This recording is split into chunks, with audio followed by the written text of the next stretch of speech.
মানুষ যখন সুখে থাকে তখন খুব কম মানুষই ঈশ্বরকে প্রশ্ন করে, কিন্তু জীবনে যখন একের পর এক সমস্যা আসতে শুরু করে তখন মানুষের মনে সবচেয়ে বেশি যে প্রশ্নটি জন্ম নেয় সেটি হলো, আমি এমন কি ভুল করেছি? এই প্রশ্নের সঙ্গে ধীরে ধীরে আরও কিছু প্রশ্ন যুক্ত হতে থাকে। কেন আমার সঙ্গেই এমন হচ্ছে? আমি তো কারো ক্ষতি করিনি। আমি সবসময় সৎ পথেই চলার চেষ্টা করেছি। আমি তো অন্যের অধিকার কেড়ে নিইনি। তাহলে আমার জীবনেই এত পরীক্ষা কেন? এই প্রশ্নগুলো আসা খুব স্বাভাবিক, কারণ মানুষের মন সবসময় কষ্টের কারণ খুঁজতে চায়। আর যখন কোনো কারণ খুঁজে পায় না তখন সে ধরে নেয় হয়তো ঈশ্বর তাকে শাস্তি দিচ্ছেন। কিন্তু ভগবদ গীতার শিক্ষা আমাদেরকে সম্পূর্ণ ভিন্ন একটি সত্যের সামনে এনে দাঁড় করায়। শ্রীকৃষ্ণ কখনো বলেননি যে ভালো মানুষের জীবনে কোনো কষ্ট আসবে না, বরং তিনি নিজের জীবন দিয়েই দেখিয়েছেন ধর্মের পথে চলা মানেই বাধাহীন জীবন নয়, বরং অনেক সময় ধর্মের পথই সবচেয়ে কঠিন পথ। একবার মহাভারতের দিকে যদি তাকিয়ে দেখেন, পাণ্ডবরা কি অন্যায়ের পথ বেছে নিয়েছিলেন? না। যুধিষ্ঠির সত্যের পথ ছাড়েননি। ভীম নিজের শক্তিকে ধর্ম রক্ষার জন্য ব্যবহার করেছিলেন। অর্জুন নিজের অহংকারের জন্য নয়, ন্যায়ের জন্য অস্ত্র তুলে নিয়েছিলেন। নকুল ও সহদেব সবসময় বড়দেরকেই সম্মান করেছেন। তবুও তাদের জীবনে কি কষ্ট কম ছিল? একবারও নয়। রাজ্য হারিয়েছেন, অপমান সহ্য করেছেন, বোনের পর বোন ঘুরেছেন, প্রিয়জনদের হারিয়েছেন, অসংখ্য রাত অনিশ্চয়তার মধ্যে কাটিয়েছেন। যদি শুধুমাত্র ভালো মানুষ হওয়াই সুখের নিশ্চয়তা হতো, তাহলে পাণ্ডবদের জীবন এত সংগ্রামে ভরা হতো না। দ্রৌপদীর কথাও যদি মনে করেন, রাজসভায় যে অপমান তিনি সহ্য করেছিলেন সেটি শুধু একজন নারীর অপমান ছিল না, সেটি ছিল ধর্মের ওপর আঘাত। সেই মুহূর্তে তিনি চারিদিকে সাহায্য খুঁজেছিলেন। প্রথমে নিজের শক্তির ওপর ভরসা করেছিলেন, তারপর স্বামীদের দিকে তাকিয়েছিলেন। সভায় উপস্থিত বয়োজ্যেষ্ঠদের দিকে কিন্তু তিনি সাহায্যের হাত বাড়িয়েছিলেন, কিন্তু কেউ এগিয়ে আসেনি। শেষ পর্যন্ত যখন সমস্ত অহংকার ভেঙে গিয়েছিল, যখন আর কোনো ভরসা অবশিষ্ট ছিল না, তখন তিনি সম্পূর্ণভাবে নিজেকে শ্রীকৃষ্ণের চরণে সমর্পণ করেছিলেন। আর ঠিক সেই মুহূর্ত থেকেই কিন্তু অসম্ভব সম্ভব হয়ে উঠেছিল। আপনারা জানেন, এই ঘটনাটি কিন্তু শুধু কোনো অলৌকিকতার গল্প নয়, এর ভিতরে একটি গভীর শিক্ষা লুকিয়ে আছে। মানুষ যতক্ষণ মনে করে যে সবকিছু আমি একাই সামলে নেব, ততক্ষণ কিন্তু তার মন অহংকারে আবৃত থাকে। কিন্তু যখন মানুষ নিজের সীমাবদ্ধতাকে স্বীকার করে, তখনই সত্যিকারের শক্তির দরজা খুলতে শুরু করে। আমাদের জীবনেও কিন্তু ঠিক এমনটাই হয়। কোনো একটি সমস্যাকে আমরা প্রথমে খুব ছোট্ট মনে করি, ভাবি এটা আমি সহজেই সামলে নেব। তারপর কিন্তু সমস্যাটা যখন একটু বড় হয়, আমরা আরও বেশি করে কিন্তু চেষ্টা করি, আর একটু বেশি দৌড়াই, একটু একটু করে আরও বেশি করে কিন্তু আমরা উদ্বিগ্ন হয়ে পড়ি। কিন্তু অনেক সময় যত বেশি নিয়ন্ত্রণ করতে চাই, পরিস্থিতি ততই হাতের বাইরে চলে যায়। তারপর একদিন মানুষ ক্লান্ত হয়ে যায়। ঠিক সেই ক্লান্তির মুহূর্তেই সে বুঝতে শুরু করে সবকিছু আর নিজের হাতে নেই। আর এই উপলব্ধি মানুষকে ঈশ্বরের আরও কাছে নিয়ে যায়। দেখুন, একটা সোনার অলংকার তৈরি করার আগে স্বর্ণকাররা কি করেন একবার ভাবুন। তিনি কিন্তু ওই সোনাকে ফুলের মতো করে বুকে আগলে রেখে সিন্ধুকে ভরে রাখেন না, তিনি সেটাকে আগুনে গলিয়ে দেন, বারবার হাতুড়ির আঘাত করেন, বারবার করে নতুন নতুন আকার দেন। দূর থেকে দেখলে মনে হয় সোনার ওপর যেন অত্যাচার হচ্ছে, কিন্তু স্বর্ণকার জানেন যে এই আগুন, এই আঘাত আর এই কষ্ট ছাড়া সোনা কখনো অলংকার হয়ে উঠবে না। মানুষের জীবনে অনেকটা তেমনই। যে মানুষ বড় দায়িত্ব বহন করবে, সেই মানুষ অন্যদের পথ দেখায়। যে মানুষ ভবিষ্যতে বড় শক্তির অধিকারী হবে, জীবন অনেক সময় তাকেই কিন্তু সবচেয়ে বেশি পরীক্ষা নেয়। কারণ পরীক্ষা ছাড়া পরিপক্কতা আসে না, সংগ্রাম ছাড়া স্থিরতা আসে না, অন্ধকার ছাড়া আলোকে চেনা যায় না। কিন্তু এখানেই মানুষ আরেকটি ভুল করে, সে নিজের কষ্টকে অন্যের সুখের সঙ্গে তুলনা করতে শুরু করে।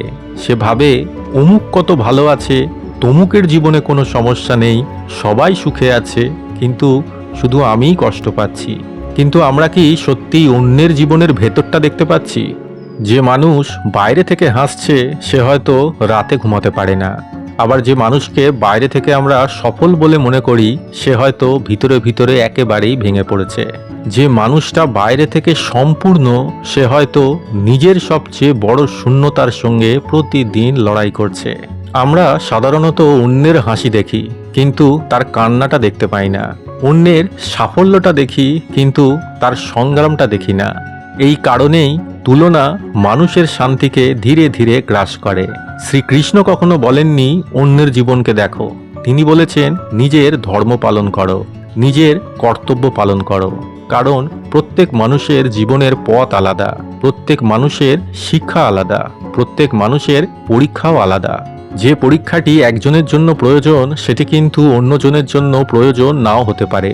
তাই অন্যের জীবনের সঙ্গে নিজের জীবনকে তুলনা করা মানে নিজের পথ ছেড়ে অন্যের পথ ধরে হাঁটার চেষ্টা করা, আর সেই পথ কখনো শান্তির দিকে নিয়ে যায় না।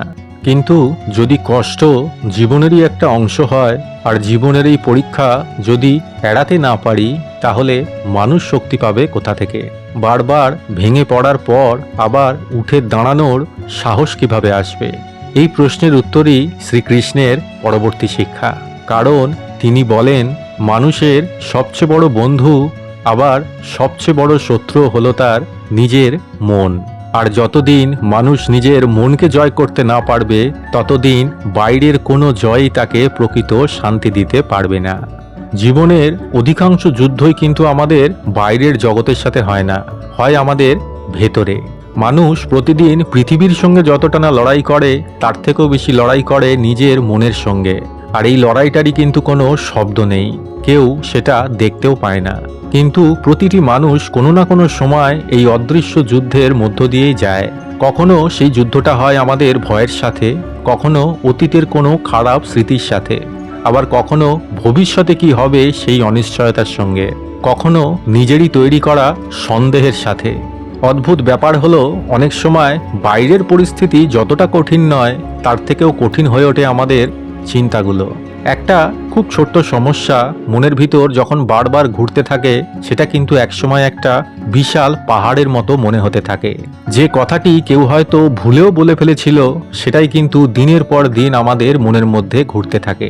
কোনো একটা ব্যাপারে হয়তো আমরা ব্যর্থ হয়েছিলাম, সেটা কিন্তু অনেক দিন আগেই শেষ হয়ে গেছে, কিন্তু আজও আমরা সেটাকেই নিজের পরিচয় কিন্তু বানিয়ে রাখি। এভাবেই মানুষ নিজের অজান্তেই নিজের মনের ভেতর কিন্তু একটা কারাগার তৈরি করে ফেলে, আর সেই কারাগারের দরজায় তালা লাগিয়ে দেয় সে নিজেই। শ্রীকৃষ্ণ এই কারণেই ভগবদ গীতায় একটি অসাধারণ সত্য বলেছিলেন।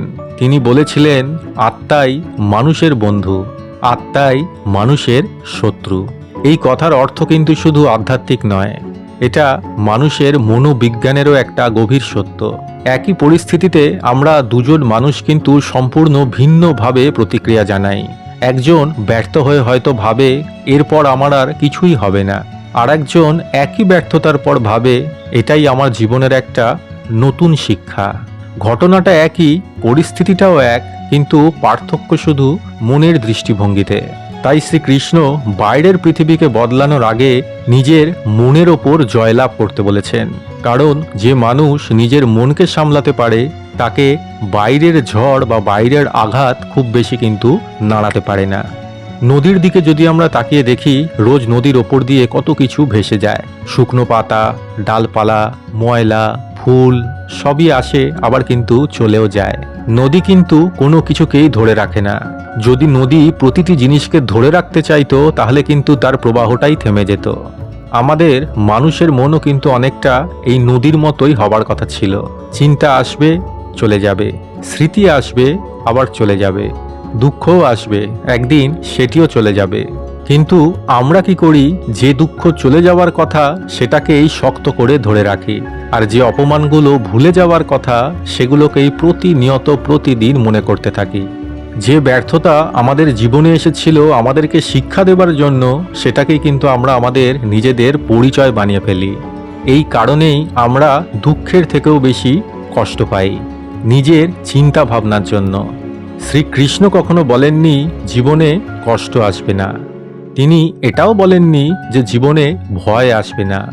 তিনি শুধু বলেছেন সেই কষ্ট, সেই ভয় আর সেই উদ্বেগ যেন তোমার হয়ে তোমার জীবনের সিদ্ধান্ত না নেয়। কারণ যে মানুষ নিজের মনকে অন্যের কথার ওপর ছেড়ে দেয় সে কখনো স্বাধীন হতে পারে না। আজকে কেউ প্রশংসা করলেই চরম আনন্দ, আবার কাল কেউ সমালোচনা করলেই বুক ভরা দুঃখ। আজকে লাভ হলে মুখ ভরা হাসি, আর কালকে ক্ষতি হলেই ভেঙে পড়া। এভাবে জীবন কাটতে থাকলে আমাদের সুখের চাবিটা সবসময় অন্যের হাতেই থেকে যায়। কিন্তু শ্রীকৃষ্ণ চান সেই চাবি আমাদের নিজের হাতেই থাকুক। জীবনের পথে হাঁটতে হাঁটতে মানুষ ধীরে ধীরে অনেক কিছু সংগ্রহ করে: অর্থ, সম্মান, সম্পর্ক, পরিচয়, অভিজ্ঞতা। কিন্তু একটি সত্য কখনো বদলায় না, একদিন সবকিছু এখানেই রেখে চলে যেতে হবে। কেউ নিজের সম্পদ সঙ্গে নিয়ে যেতে পারে না, কেউ নিজের পদমর্যাদা নিয়ে যেতে পারে না, আবার কেউ নিজের অহংকারও নিয়ে যেতে পারে না। যেটা থেকে যায় সেটা হলো মানুষ কেমন জীবন বাঁচল, কতটা ভালোবাসা দিল, কতটা সততার সঙ্গে নিজের কর্তব্য পালন করলো, আর নিজের মনকে কতটা শান্ত রাখতে পারল। এই কারণেই শ্রীকৃষ্ণ জীবনের শেষ শিক্ষা হিসেবে সমর্পণের কথা বলেছেন।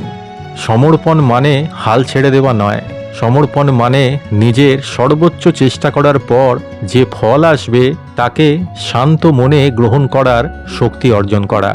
সমর্পণ মানে কর্ম থেকে পালিয়ে যাওয়া নয়, বরং আরও নিষ্ঠার সঙ্গে কর্ম করা, কিন্তু অহংকার ছাড়া, ভয় ছাড়া, অতিরিক্ত আসক্তি ছাড়া। যখন মানুষ এই সত্যটি বুঝতে শুরু করে তখন ধীরে ধীরে জীবনের অর্থ বদলাতে থাকে।